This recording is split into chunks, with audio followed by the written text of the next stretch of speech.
Okay, let's continue on the generator modeling session.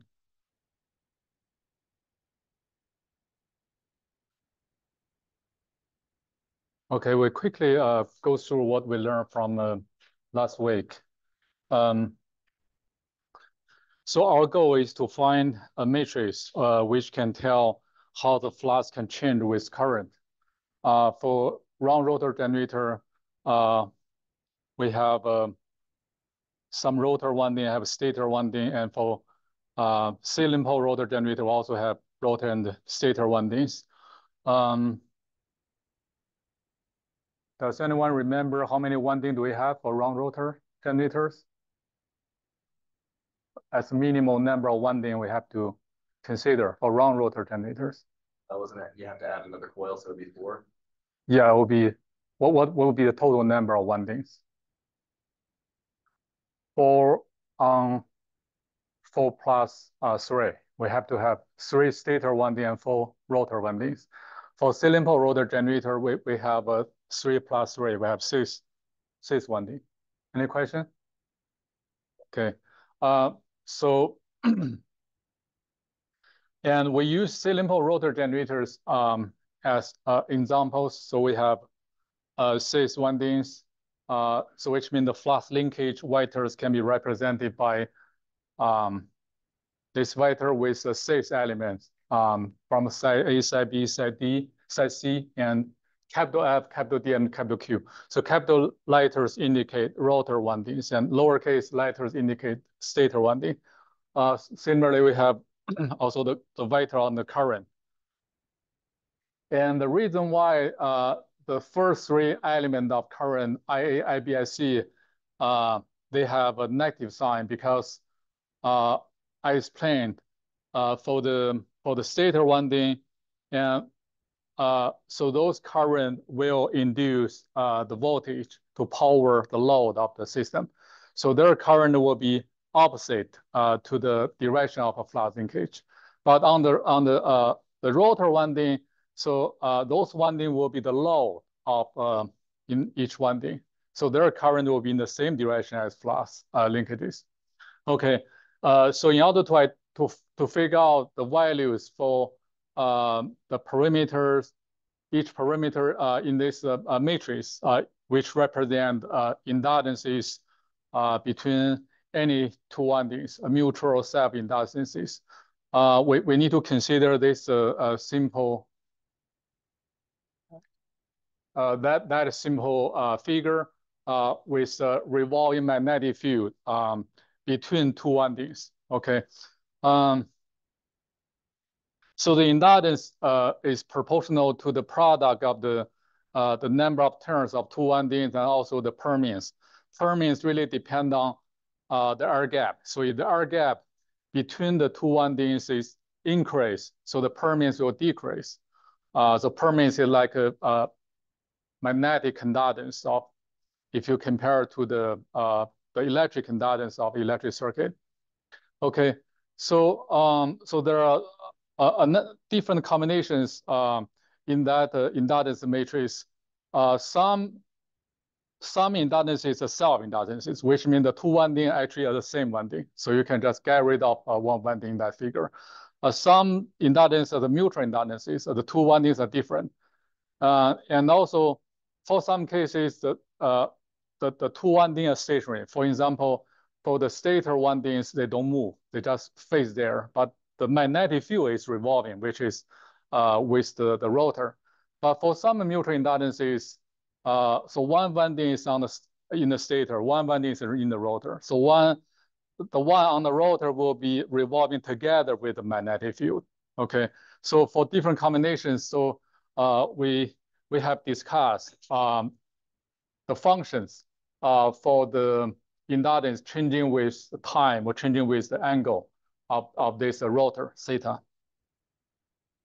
Right, so if the 2 windings are both from a stator, such as anything in this block,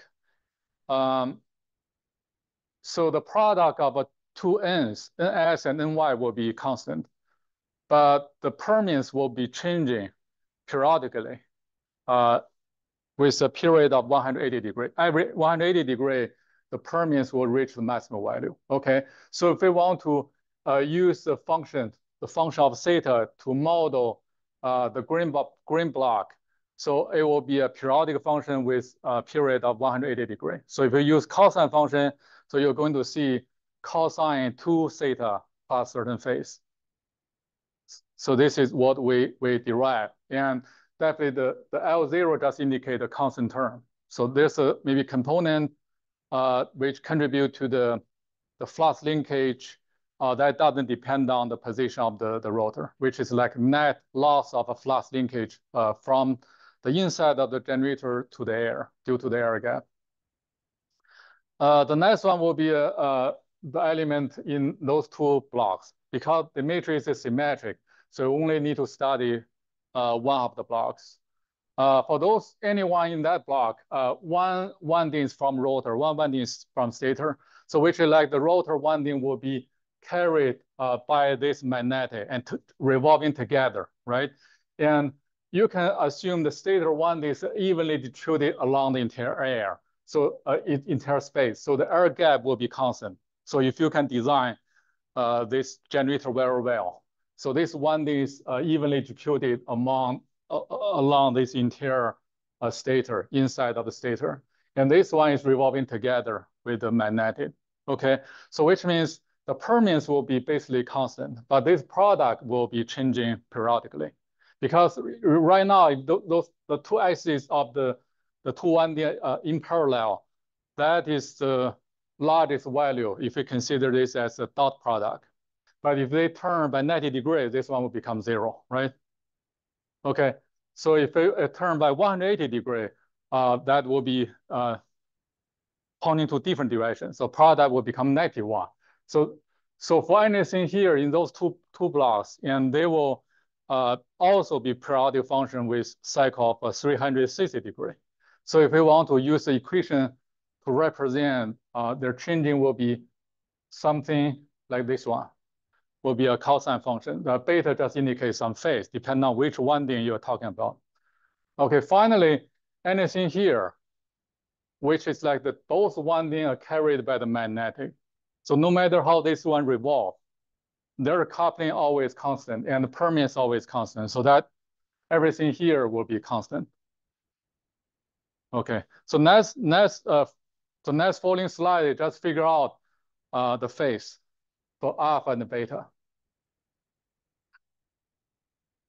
So we have finished those slides. We just use phase A as one example to indicate for the self inductances LA, LBB, and LCC. So when that angle is 0, which is exactly same at what is shown on this slides. And this when the axis of magnetic field is same as axis of the windings, which means theta is 0, that it will be the largest value. So which means for LA, LBB, and LCC, so this alpha is 0. Oh, sorry, this alpha is 0 for LA, and LBB will be adding, you have to add 120 degree. LCC you have add 240 degree or negative 120 degree. Okay, so LEB, we figure out when those are the three axes of three windings, and when the rotor direction is lagging the phase A by 30 degrees. So when you couple the winding B and A, you can maximally utilize this magnetic this rotor. So that will have the overall smallest air gap between A and B. So negative 30 degree or positive 150 degree will give you the maximal for this case will be maximal permeance. Then a stator rotor mutual inductance is simple. We just it basically just phase is 0, so that will be the largest one.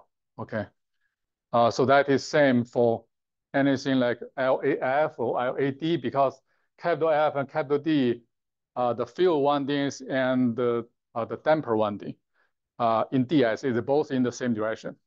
So they have exactly same form of the equation, but the magnitude can be different. Quinter's book explains the estimation of those two values, but I won't go into the details. But those can be estimated by study, right? Which can be part of the parameters of the generator model.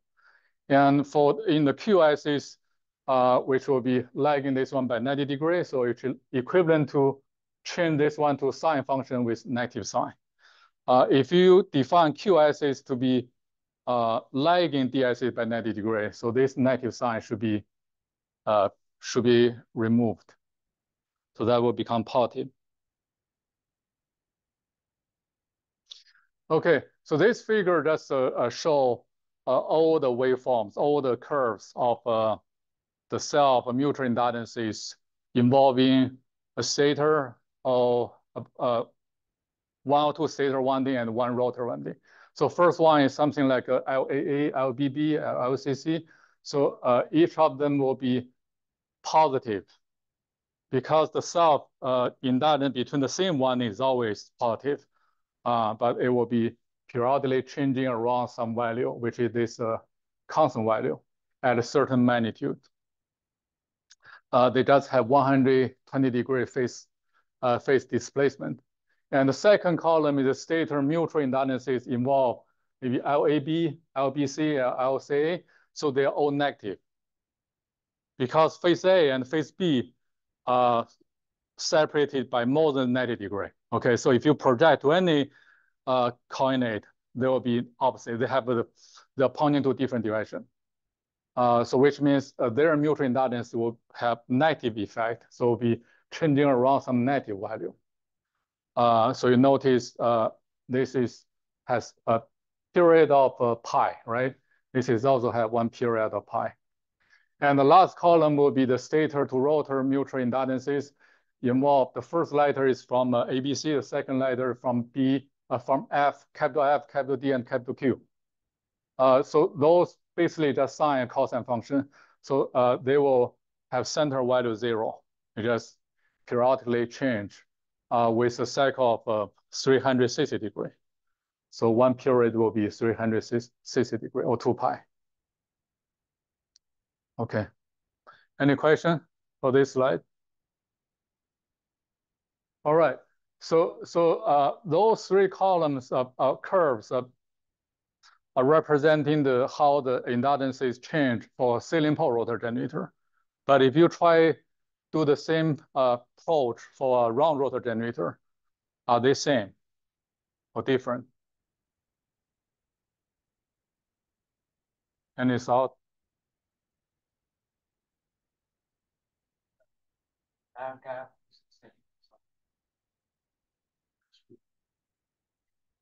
Air gap is same for what do you mean? Just for cylinder generator, the air gap is always changing. Yeah. For round rotor generator, the air gap is same. Yeah. Okay, so anything caused by change of air gap, which means change of the permeance, that variation will disappear. For instance, those two, right? Those two are caused by changing permeance or changing the air gap. So those two will be constant. So for round rotor generator, this curve will be just straight line. Okay, this part is 0. Definitely, you have to assume this round rotor generator is perfectly designed, right? But in reality, there may be a little variation. But you can just assume this one to be straight line, this straight line, and those three are negative straight line. But how about this column?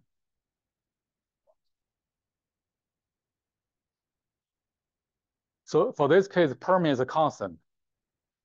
But the coupling between the two windings, one on the stator, one on the rotor, that coupling still change, right, periodically by 360 degrees. So those on chain, they'll be same even for round rotor generator. Okay, so that's why there's some some research.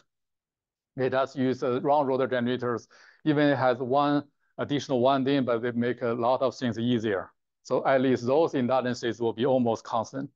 Only those three will be theta dependent. Okay, last we haven't talked about the bottom right block of the indulgent matrix, so which will involve those elements. Both subscripts come from F, D, Q. Okay, so those are all the combinations. So the conclusion is those are all constant. Okay, because both 1D is on the rotor. And when you revolve together with rotor and say inside of theta everywhere same, every direction same. So there's no reason to change if you design this generator well. Okay, so it simply does all constant. Okay, and we just make it simple. We just call we use a lowercase l just indicate this could be a time invariant function, but now you call it a capital L F, capital L D, capital F Q, because those are just self indulgences with rotor. Okay, then there are also mutual indulgences, which are on the off-diagonal elements on the last block, such as LFD, LDF. Because it's mutual, we just use the letter M.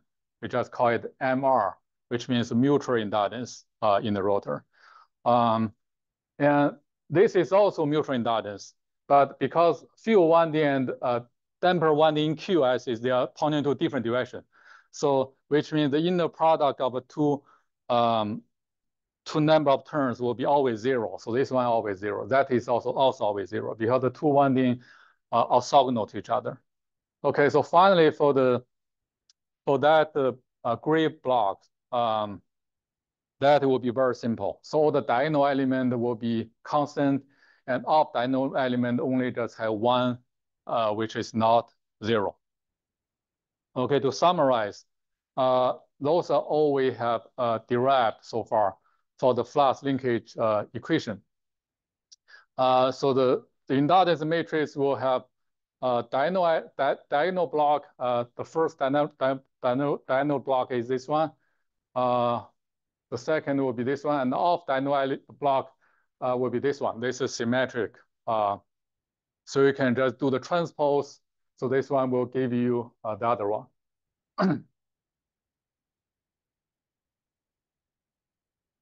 So let's do some further thinking based on those formulas. Okay. So in last lecture, I said this is our first model for this unit generator, but it is not good model. Why? Do you remember why I said it's not good model?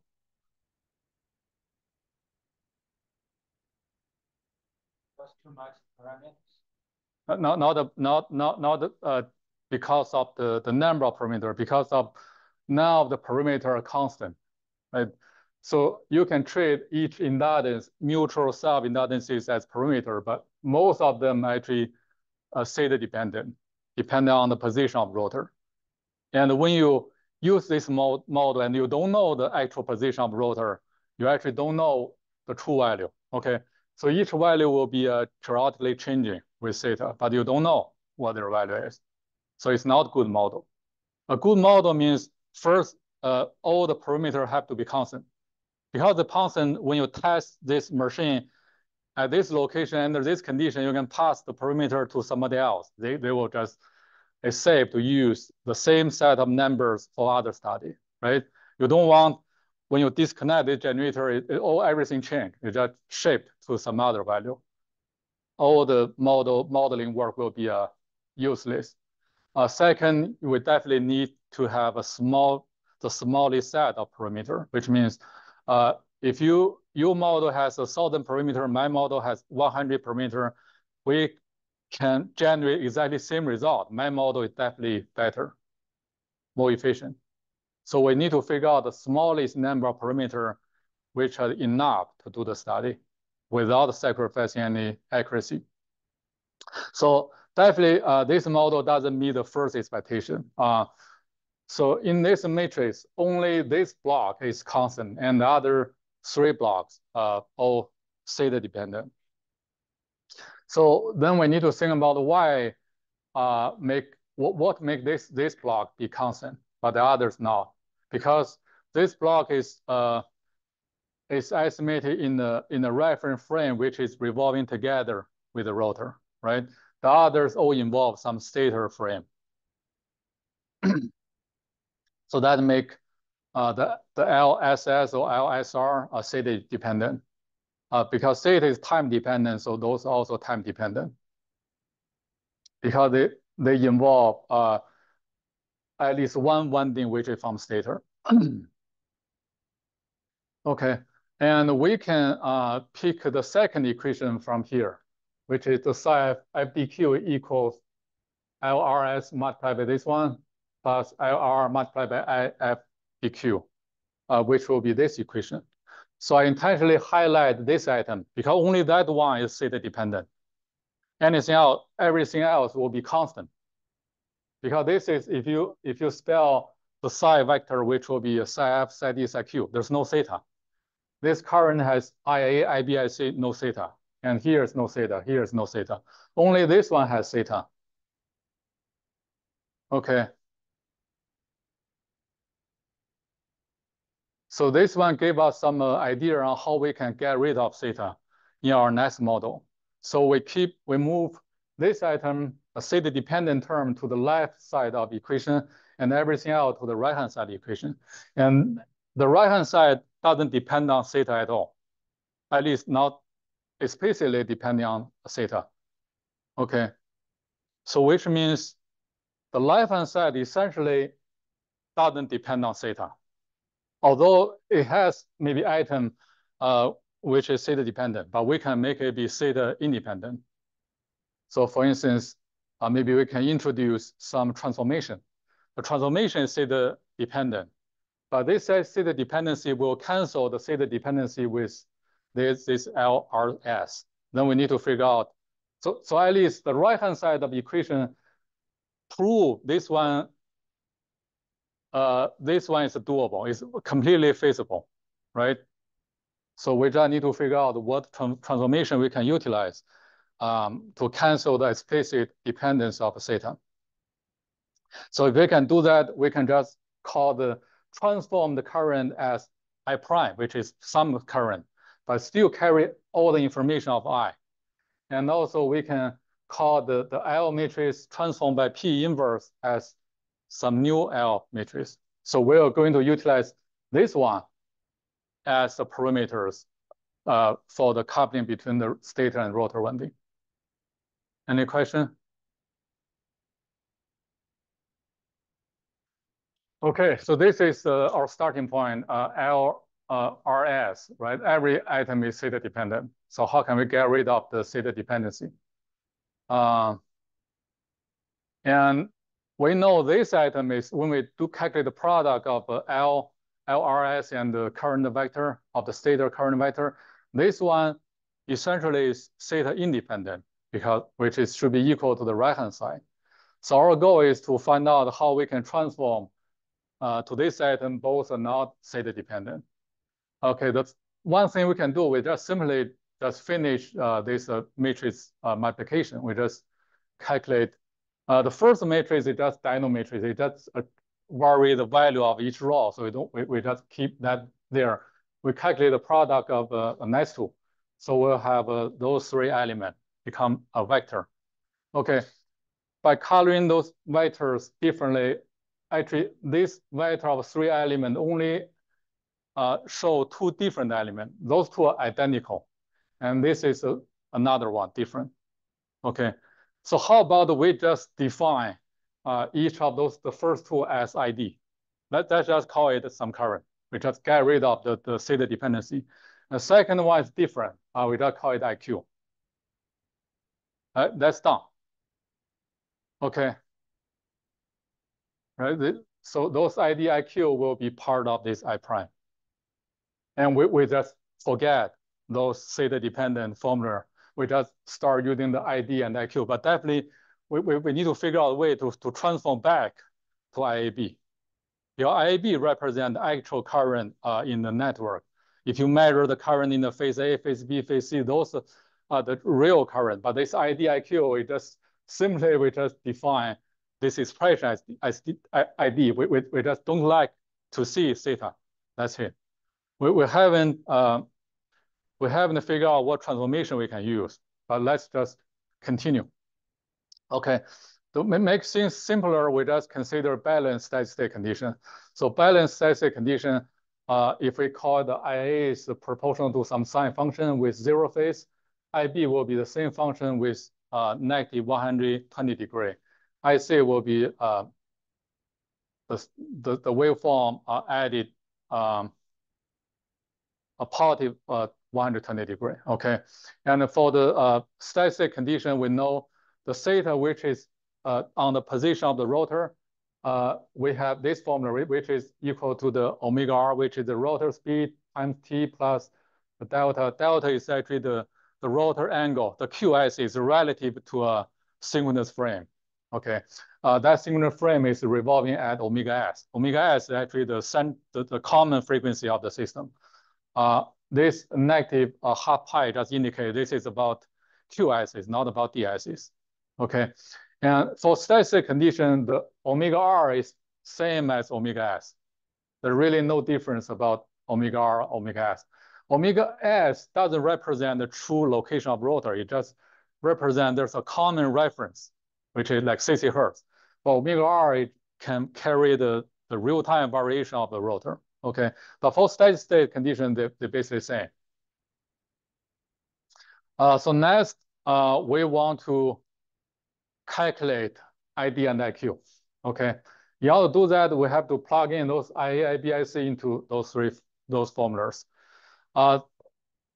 Here we have to utilize this this formula of sine cosine function. So when we calculate the product of one sine function and one cosine function, so that will be equal to half of the sine of angle, the sum of the angle and the difference of angle. Okay, so this is the first item.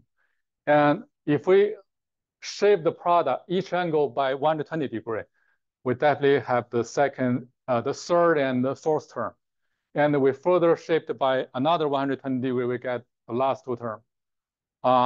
So because each sine function, by adding a positive or negative angle about same of 120 degrees. So those three atoms will be canceled. Finally, there are only 1, 2, 3 atoms here. So you can easily prove this formula.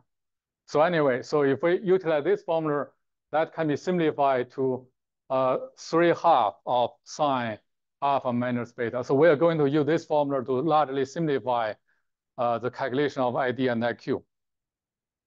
First, we calculate ID, okay? We just plug in those three into the orange expression. And we utilize this one to simplify, and we'll get this one.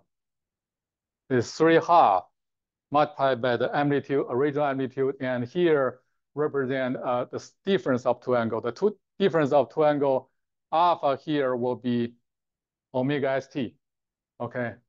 Beta here will be theta, right?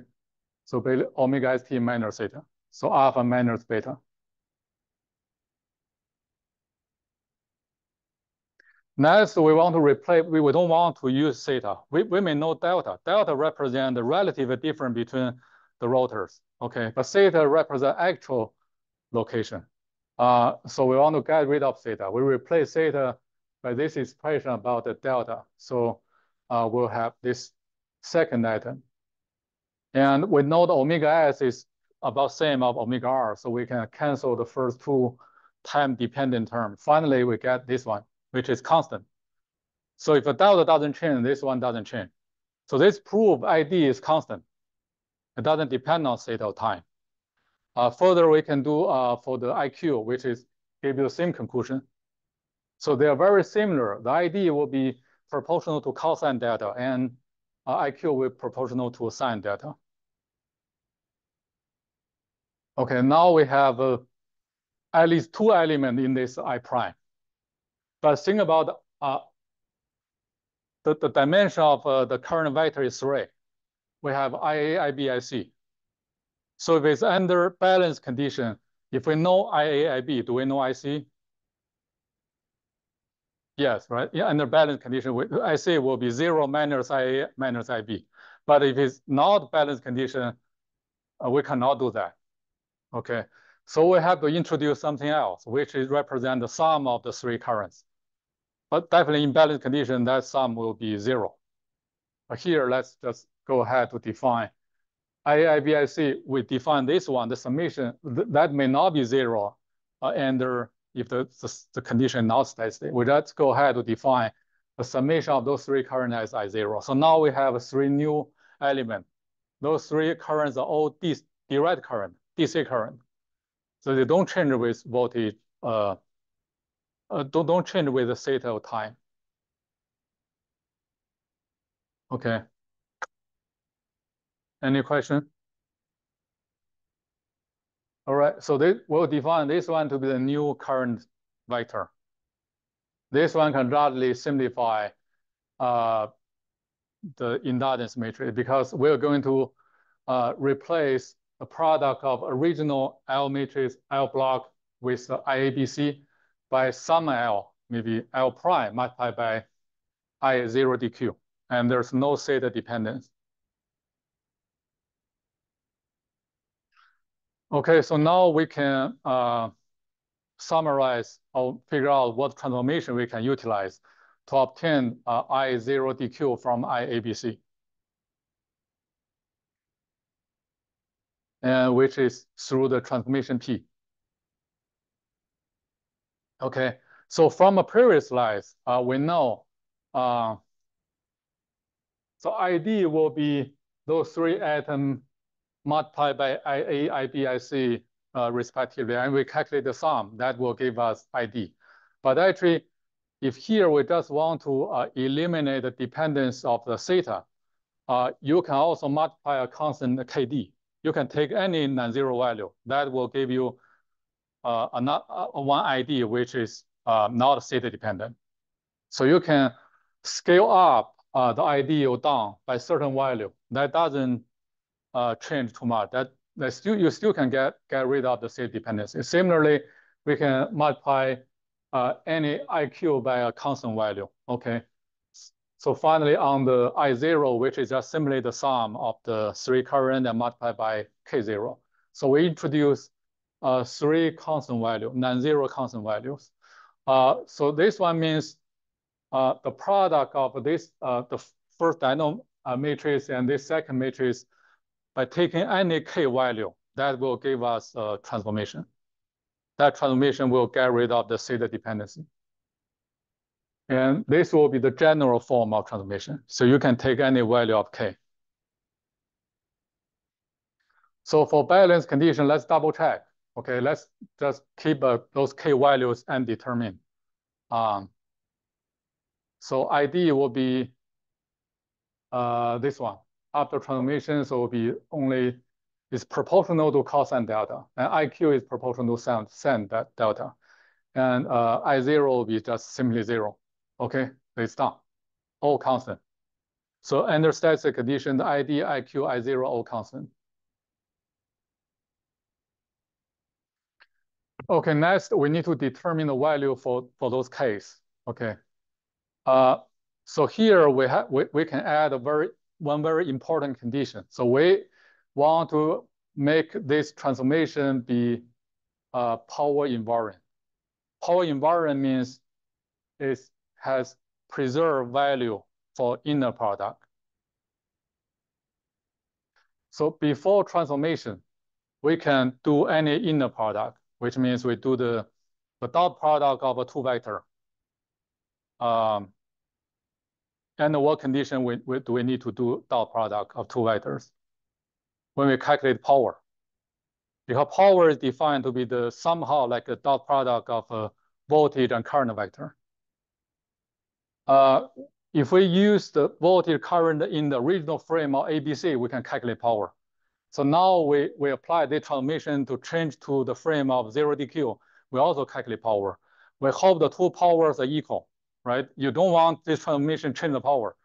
Originally, you operate the generator, which is 100 megawatt, but after transformation becomes 50 megawatt.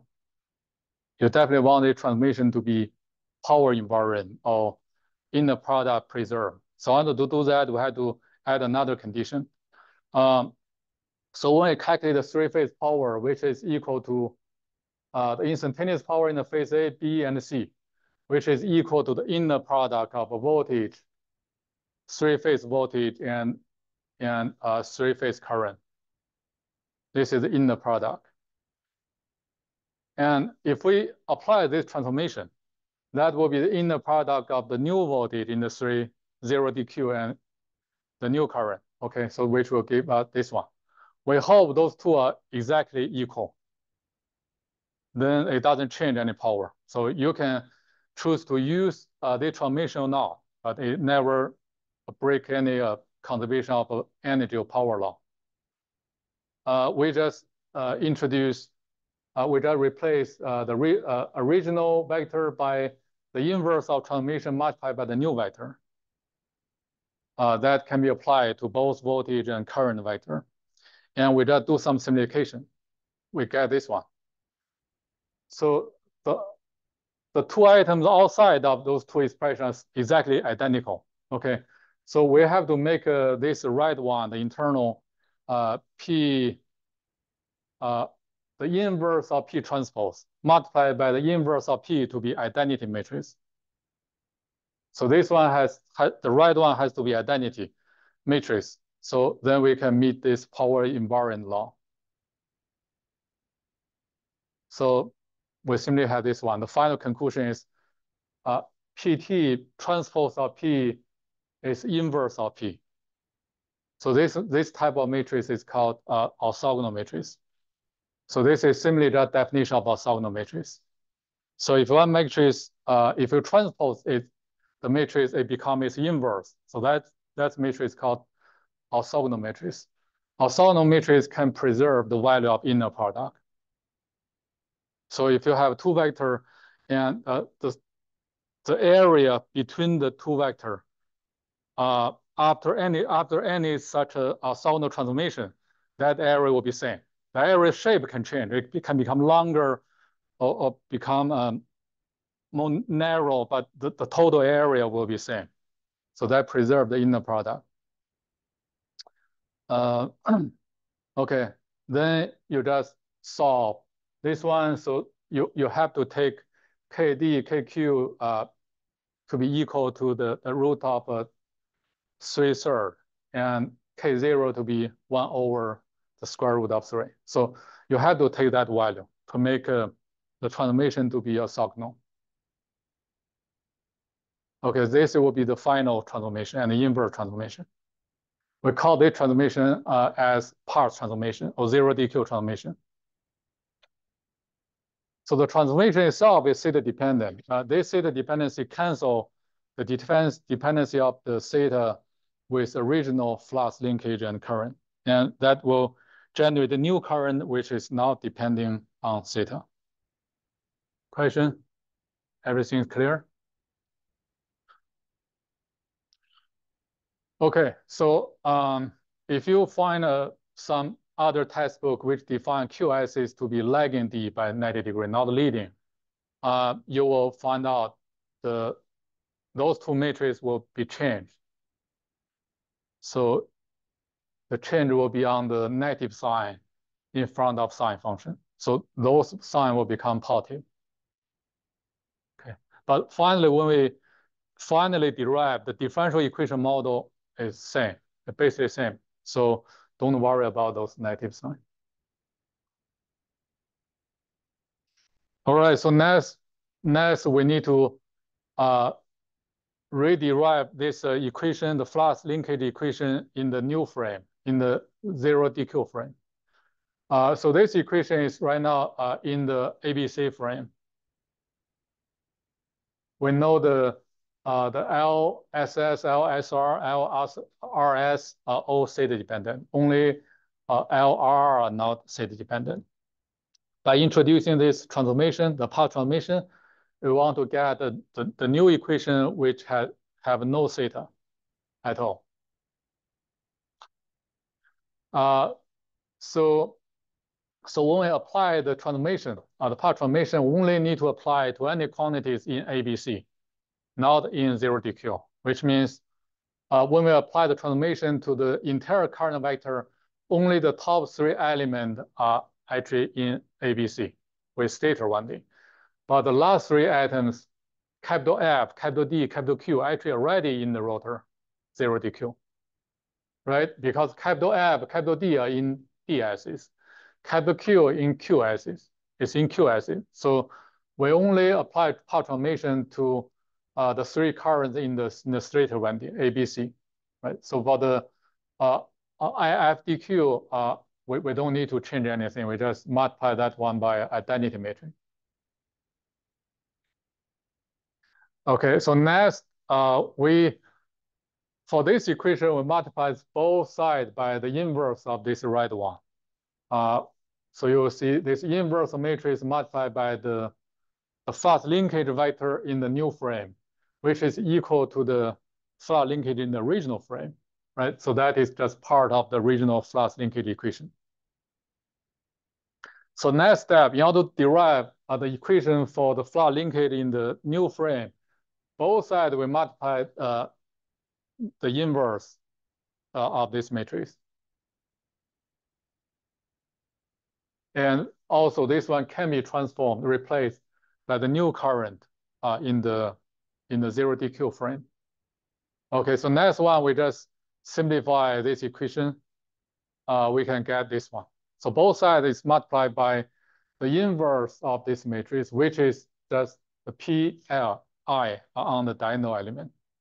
So this will be our new flux linkage equation. And next, we just simplify the product of the first three matrices.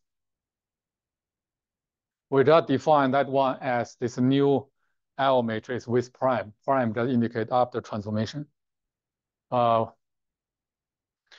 Okay, so here you will need to do a certain amount of work to really prove this equation to be true.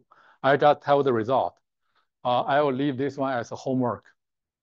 Okay, after we finish maybe a third of this section, I will give you first homework. You have to redo the same procedure for round rotor generators.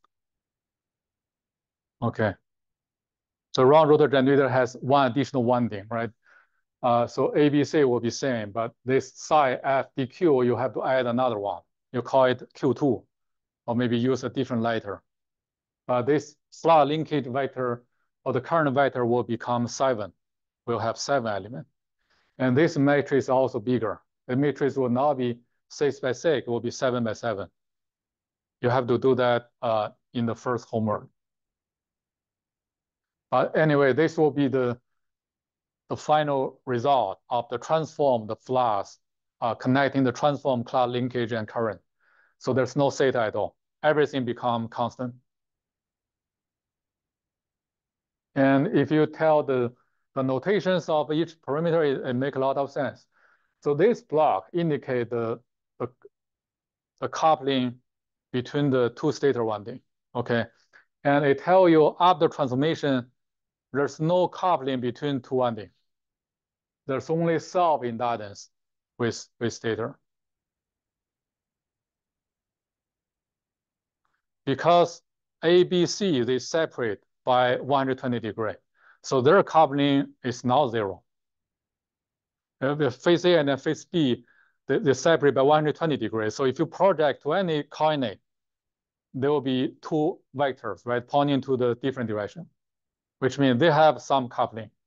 But when you change ABC to 0 DQ, the DQ is always orthogonal to each other. 0 is like another dimension, right? 0 is not, it's like orthogonal to DQ 0. So D and Q. So DQ 0 is like a new coordinate, okay? And that get rid of the mutual inductances between those three stator windings. So we only have diagonal element, L0, LD, and LQ. So we change all the L to capital because that's constant. We use lowercase to represent the variable.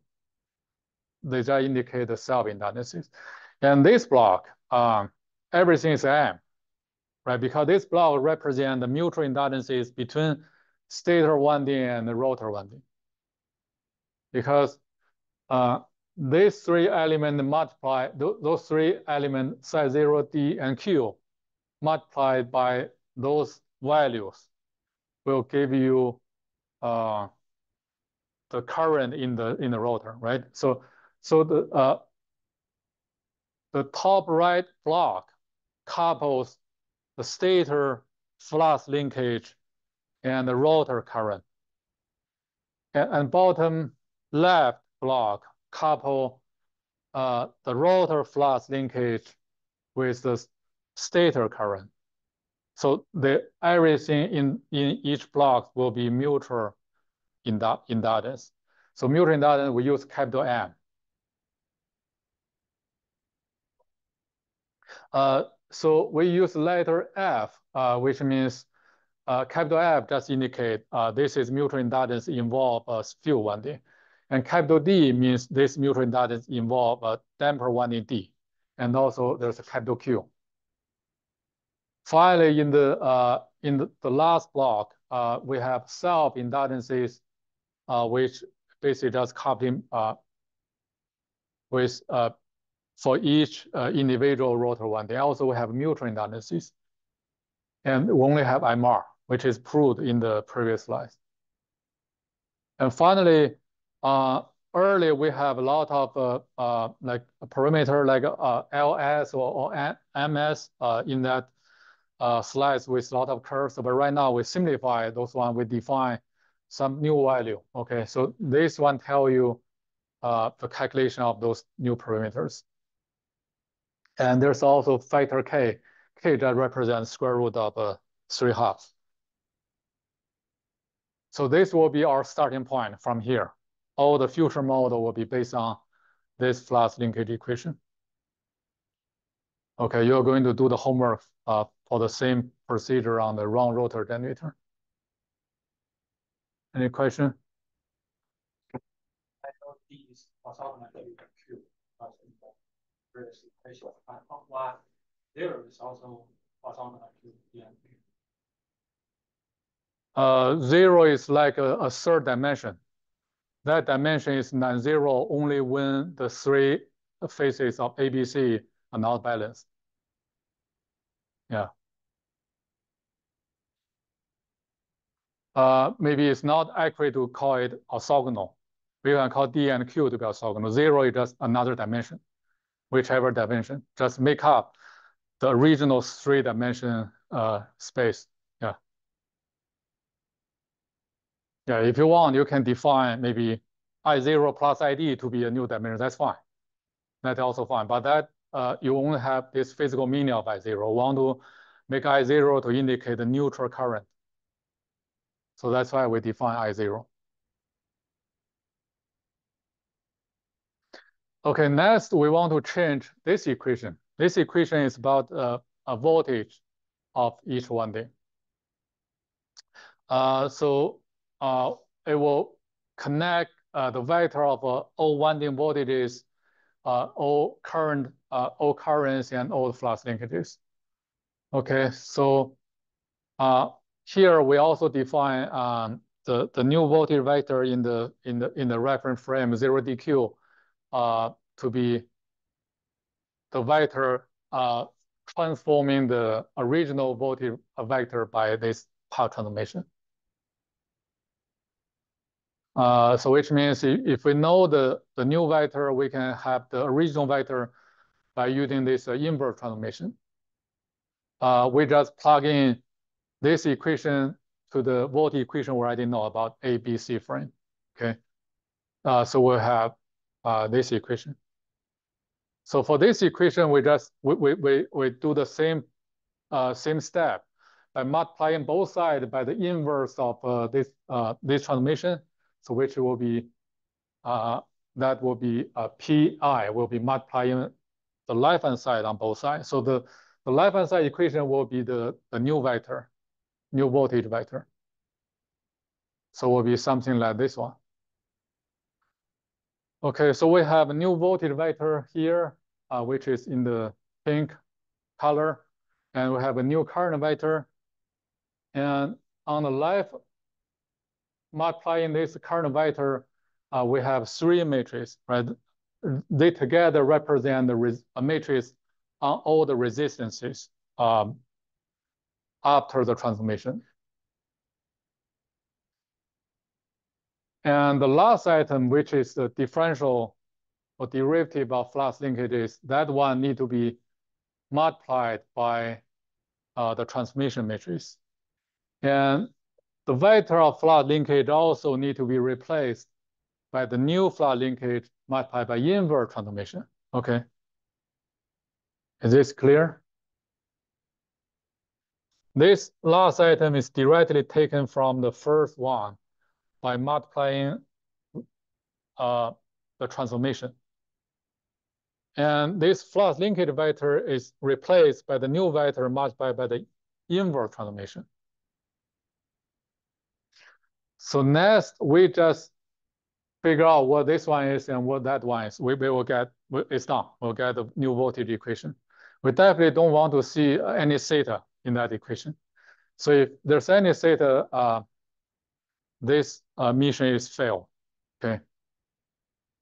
Before we continue, we have to justify what this one is. This one really is just the transformation of the original flux linkage, derivative of flux linkage vector. Okay. Don't simply consider this one as transformed derivative of flux linkage vector. Why? Because when we prove P, we only assume P to be applied to voltage and current. If the flux linkage is proportional to current, it's fine. You also apply the transformation to flux linkage. But the transformation doesn't apply to this differential term. The differential term has the unit, which is 1/2, right? That one cannot be transformed. You cannot simply consider transforming the derivative of the flux linkage will necessarily give you a derivative in the new frame. That may not be true. We have to prove. If you can prove this one, that's fine. Then we can simply just reduce the last item to replaced by a simpler term. But we have to prove it. But unfortunately, it's not true. The reason is if you treat P as a constant matrix, by calculating derivative of a product of a two matrix, you can simply move the first constant matrix outside and will cancel with this one to become identity matrix. Finally, only keep this one left, but actually P is not constant. Is this clear? Keep in mind, P is not constant. What is P? Yeah, it's a theta dependent, right? If it's theta dependent, it cannot be constant. So we cannot simply jump from here to that one. That's wrong. We have to figure out what this one is. So in order to calculate the derivative of the product of the two matrices, we have to utilize a formula, which is if we calculate derivative of product A and B, which is equal to A times derivative of B plus derivative A multiplied by B, right? So we have to use the same formula. We first need to calculate derivative of this one, multiplied by that. Then we add another term, which is the first one multiplied by second one, the differential of the second one. We have to just use that formula to do it. So this will be the final answer. So we'll have two items. The first item is simply just this one multiplied by derivative of the second one. And the first one will cancel with first one. The outside the transformation will have this item. But second item cannot be zero. So second item is some matrix transforming the new flux linkage vector. And if this one is theta dependent, so that will be a problem. So which means we cannot get the new voltage equation without theta. But fortunately, that one doesn't depend on theta. All right, so let's figure out how to calculate this one. So this one is simply equal to P multiplied by the first order derivative of a P inverse. Okay, we know P is theta dependent, which is equal to first calculate first order derivative with respect to theta, and multiplied by theta d theta dt. So this one is easier, right? P is like have sine, cosine, theta. So you just go ahead to calculate this one. And d theta dt is omega r. It's a rotor speed. So this is constant. So if you consider like static condition, omega r doesn't change. So we move this one out as constant value. So next we want to figure out this one to be theta dependent or not. You just plug in the P and P inverse. So this is P. And this is the P inverse. And then we calculate the derivative with respect to theta. And that will make, remember the first column of P inverse is constant. That becomes O0. And sine function become cosine function, and cosine function become negative sine function. So we'll have this one. And if you simplify this one, finally, we have this simple matrix. We have only two elements, not zero. And both are not depending on theta. Okay. So finally, this whole bunch of things is basically just this matrix with almost all zero except for two elements, omega r and the negative omega r. And the physical meaning of this one is very clear in the next few slides when we go back to the equivalent circuit of the generator. Okay, so good. So right now we just plug in this one back to this formula, and we have new voltage equation without theta. Because you're going to also use this one to multiply in the new flux linkage vector, so it will give you those three elements. The first one will be zero, because the first row of this matrix to be zero. Okay, so we go back, we continue to show the detailed voltage equation. So this is the flux linkage equation we had earlier, and this is the new voltage equation. We're going to figure out the value of each atom. And here we need to make assumption. We need to assume the resistance of each winding is same. So we can use resistance of winding A. So RA does indicate maybe the resistance in winding A or armature. So that is same to all the phases. Okay, then we have this equation.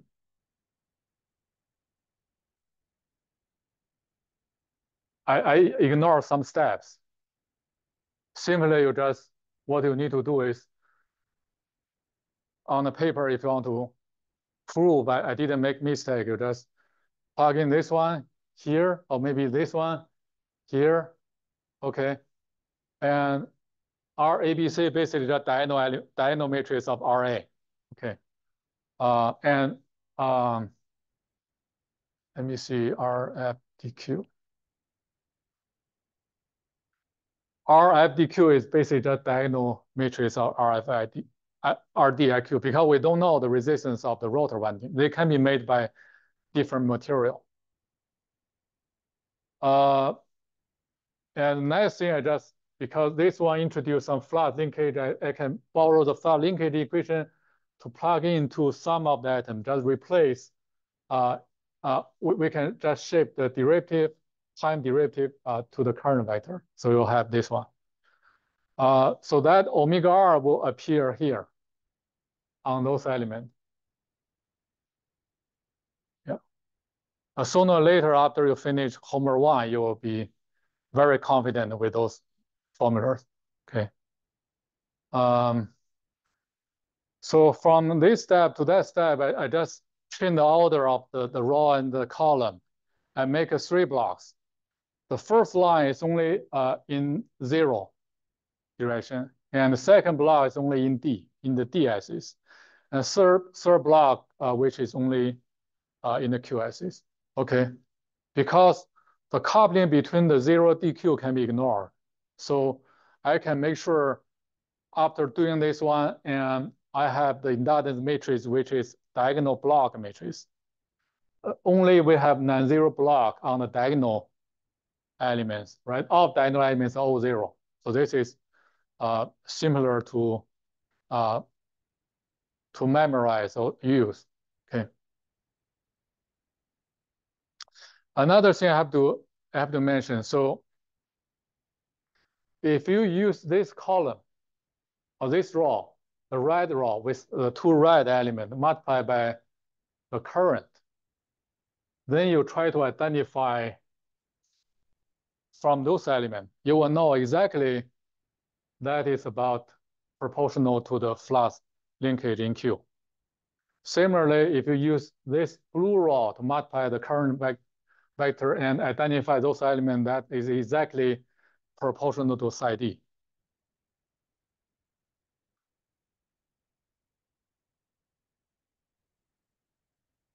So which means we can somehow take those red and blue element out as the vector, additional vector, which is like input of the system. This will make the resistance matrix to be completely diagonal. And the inductance matrix can be block diagonal. And then the last column only have two non-zero elements. Each is proportional to a flux linkage. And the red element is shown in the d-axis at the first item, but which is proportional to flux linkage in q-axis. And the blue element is in the q-axis, but which is proportional to flux linkage in d-axis. So this make a lot of sense if you go to the actual circuit. Okay. Before I show the new equipment circuit, I have to quickly address how to deal with the unbalanced condition. So early we treat the three phases to be balanced, which means if under balanced condition, the neutral point will have voltage of 0, and the current will be 0. There's no current, but if those three phases not balanced, there will be a current going to the ground, like short circuit current, if you have unbalanced conditions. This can happen in reality because in real situations, usually most of continuously are not balanced, they're unbalanced. So under fault conditions, so the neutral point will have non-zero voltage with non-zero current to the ground. So I have to figure out how to model this non-zero current or voltage. So we just add the last item to the voltage equation. So which is transform, because everything in this equation already transformed by P. So this P also need to transform the neutral voltage. So we need to figure out what this one is. Okay, so if we study fault condition, we will add this vector. Otherwise, we just get rid of this vector. What is this? This item is. So the neutral voltage, although I call it like EN, which is a neutral voltage, but actually for three phases, they can be treated as independent three phases. They just simply separate by 120 degrees. Okay, so you can replace this point by three separate points. So which means you are going to see that voltage in all the A, B, C phases. So this is phase A, phase B, phase C. Then you use that neutral circuit to each of the three phases. So you will have this equation. This basically just three-phase voltage equation applied to neutral point. If you separate that neutral point to separate the three phases to three individual circuits. So this is how to calculate the EA. What is a PE, PEM? PEM is just transform the neutral voltage. So you use P multiplying this formula, and you also, okay.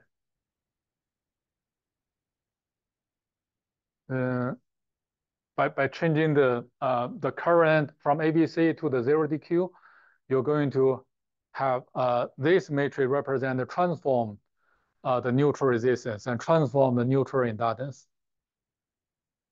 You just calculate what it is. Okay, in the first transform, the resistance will represented by matrix only have non-zero element in the first element, and the inductance matrix only has one non-zero element. So next you just plug in those back to the equation, you'll get this one.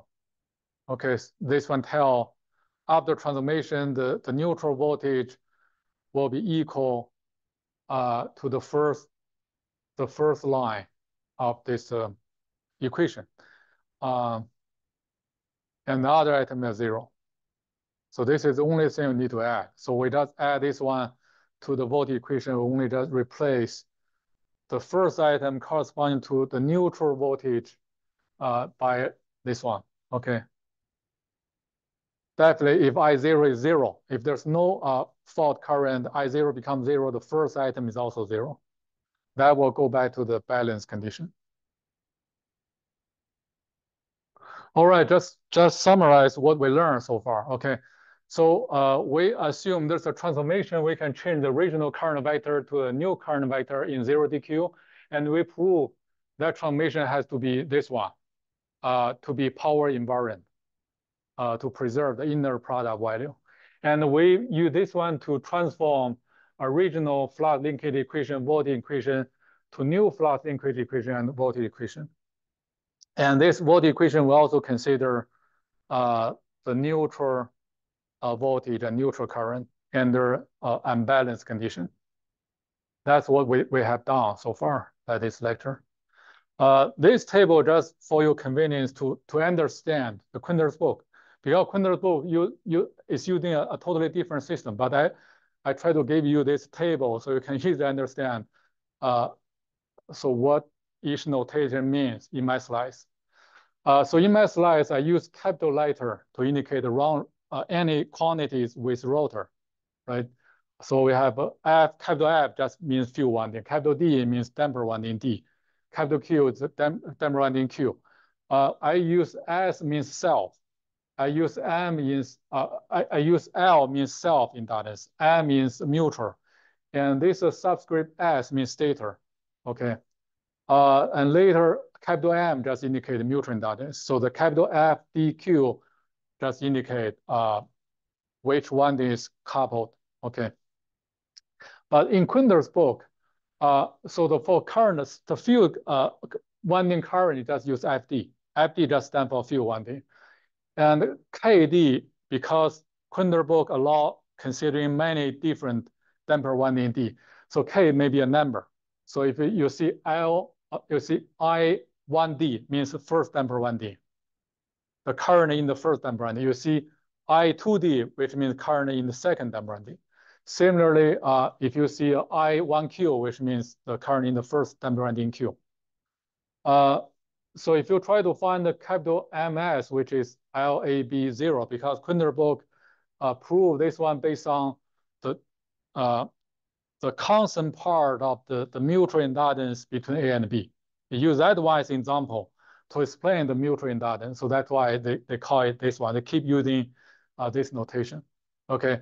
When the book try to figure out the LM, which represent the constant part of the self inductance between two same stator windings, they use A winding as an example. Okay. And they put 2 because that is related to second order harmonic. Okay. If you don't want to figure out the naming convention with Quinter's book, just use this table. So later on, you see this is like mutual inductance between stator winding and field winding. It just use A, FD. A is from stator and FD from field winding. Okay. I need to, I think I need to finish this slide so that we'll finish. Okay. I need to explain what this red item or the blue item really mean in the physical world. So if we forget everything we have considered about generator, we just try to derive equivalent circuits only based on this equation. So this will be the final result. Because those voltage equations separated into 3 groups, 0, D, and Q. That means there's a 3 set of circuits. There's a circuit in 0, frame, 0 axis, and D axis, and Q axis. So for the 0 axis, if you pick the first equation, first row, that's basically talking about this simple equation. So there's a neutral voltage added to the stator winding with stator resistance, and there's a neutral inductance. Okay, so if a balance condition, this neutral voltage is 0, this current is 0. That simply is about the first circuit. Okay, the second group, it involves 3 windings. There's 1 stator and 2 from a rotor. So that will involve 2 rotor winding and 1 stator winding, D. So this is like a 3 winding transformer. They have 3 winding coupled through those mutual inductances. And the last group involves 2 windings, 1 from stator in Q and 1 damper in rotor in Q. So that is coupling between 2 windings, which is like transformer, 2 winding transformer. Okay, so the only thing is different from transformer here. If finally we prove generator is simply that transformer, that's ridiculous, right? Transformer, how can generator be transformer? Because we have those 2 items. Those 2 items make a generator not be a transformer. And if you check out those 2 items, so this one is like a source, right? Because we treat this one as input. Don't worry about negative sign, but you just, because think about those can be some value, changing value. Those just the input. Okay. So the input to the D axis is something proportional to the flux linkage in Q. And that coefficient is speed. And the input to the Q axis is proportional to flux linkage in D and also proportional to speed. So what does that mean? That means the generator will have a source which is proportional to speed. So which means when the speed changes, the generator, the voltage also changes. And the flux linkage in Q will influence the voltage seen from D. And flux linkage in D will affect the voltage in Q. Okay, so we call this omega R psi D as a speed voltage because it's proportional to speed caused by D axis flux in the Q axis winding. And similarly, this item is speed voltage caused by Q axis flux in the D axis winding. If I show this equation, it will be very clear why we have that item. This is Faraday's law. It tells any voltage due to the electromagnetic field, this one will be contributed by 2 parts. One is delivered through electric field, the other delivered through magnetic field. For the electric field, if you only have this part without speed, that is exactly a transformer. So if I have a generator not revolving at all, the speed is 0, which is like you have generator. So that generator will be just transformer. So what is the source of the generator now? Basically this one, right? That's the only source. And those 2 are 0, right? So you are using the field winding as a source to input some electricity, and at the terminal you will receive some electricity. That one can be ignored because the field winding is not the major source of generator. That only just generates the magnetic field. So the really electric source really caused by the revolution of the rotor. You have to make this speed to be high enough to induce the electric field due to this one. And here is a cross product. So V is like omega, right? B is like a flux linkage D and Q. The cross product is plain Y. The Q axis flux will influence the D voltage and D influence Q voltage. If you treat the psi D, psi Q as 2 elements of some magnetic field in orthogonal coordinate, you can easily use this one to prove the sign, okay, in front of those 2 items. Okay, so this is my last slide. So this tells you eventually when we generate the first detailed model, and those will tell us the major source of the voltage, the power. Okay, so you can somehow simplify some winding which doesn't contribute to the source or the voltage, but you have to keep those 2 items always with your model. Yeah.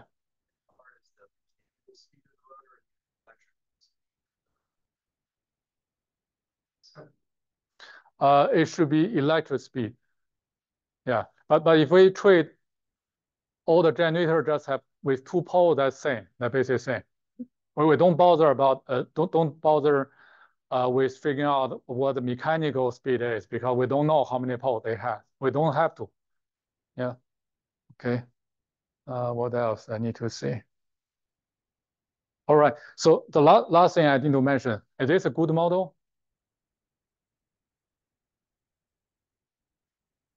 If you check our 2 criteria, first of all, there's no time-dependent value, right? They're all good, all constant value, which means this is my equivalent circuit. If I have any way I can identify all the parameter, I'm safe to carry this parameter to somebody else. They can use those circuit. But it still involves a lot of parameter, right? So in the next part, we'll try to figure out whether we can further simplify the circuit. But for instance, this is like the transformer, but even in transformer, we can have equivalent circuit. You can have same circuit connecting directly of both winding, but right now you have to draw the winding separately in different circuit. We want to have maybe 1 or 2 circuit representing the entire generator. All right, okay.